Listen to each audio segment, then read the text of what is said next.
Contexto político.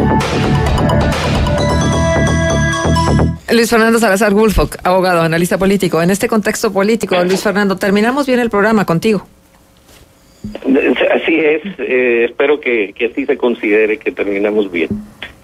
Pues el tema que voy a tratar pues tiene que ver con la corrupción y la violencia como círculo vicioso generado en nuestra ciudad y que comento a raíz de la afirmación del alcalde sustituto de Torreón, que frente a la incidencia delictiva que sufre nuestra ciudad, asegura que la violencia no ha regresado.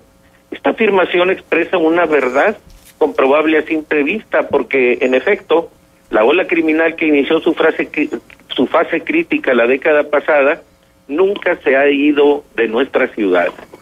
Existe en el tema la práctica de nuestras autoridades en el sentido de utilizar un doble lenguaje.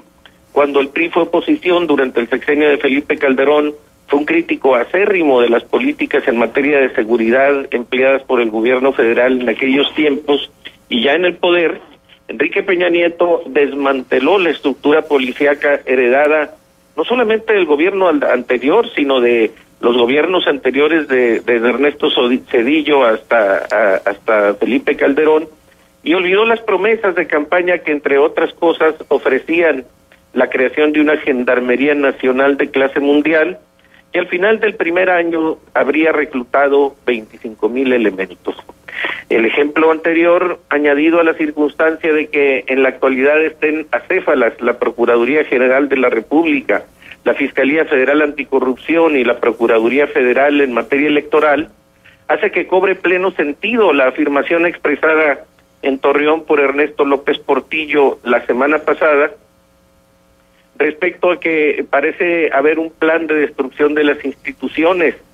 El analista en seguridad que visitó Torreón, invitado por la asociación Renacer Lagunero a principios del mes en curso, dejó toda una tarea por hacer a las asociaciones ciudadanas que respondieron a la convocatoria.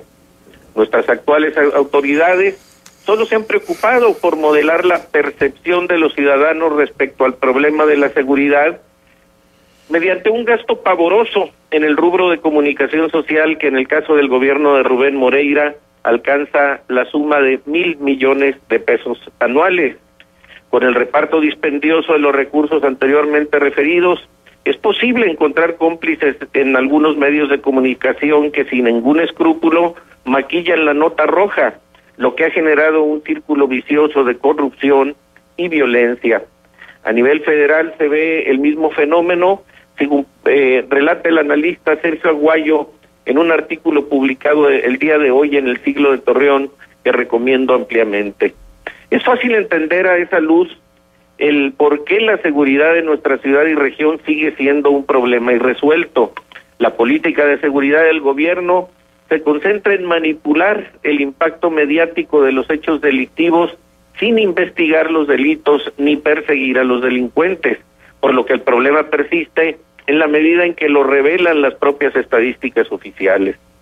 El presente año ya es considerado el más violento de la historia reciente de nuestro país, y por ello, en el discurso de clausura del 6º Foro Nacional Sumemos Causas por la Seguridad, la presidenta de dicho organismo, María Elena Morera, calificó la masacre como de proporciones bélicas.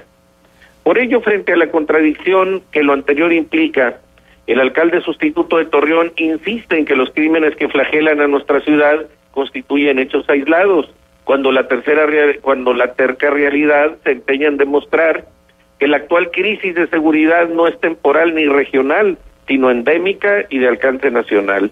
En ese contexto, el gobierno se empeña en que los mexicanos nos acostumbremos a vivir en la violencia, porque tal y como pasa con la corrupción, los priistas la consideran condición irremediable de vida pública asociada a nuestra cultura.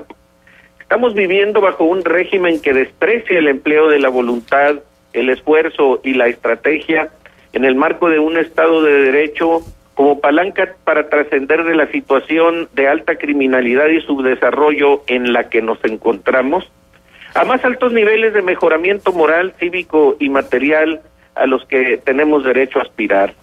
En términos del mensaje que nos dejó el analista Ernesto López Portillo en su visita, solo la participación ciudadana en funciones de Contraloría Social y Observatorio de la Realidad Cotidiana será capaz de vencer el círculo vicioso de resignación que generan la corrupción y la violencia, Juan. Bien. Pues muchas gracias por tu colaboración como siempre, y bueno, precisamente ese fue el tema de la pregunta de hoy, esto que con lo que iniciabas tu colaboración. El alcalde de Torreón rechaza que la violencia haya regresado y el jefe de la policía municipal asegura que los crímenes son hechos aislados. ¿Usted qué opina? Gracias. ¿Algún punto de contacto, Luis Fernando? Sí, cómo no, mi domicilio es en Avenida Morelos 30 Poniente Interior 6 y mi teléfono el 716-2636. Gracias, Luis Fernando.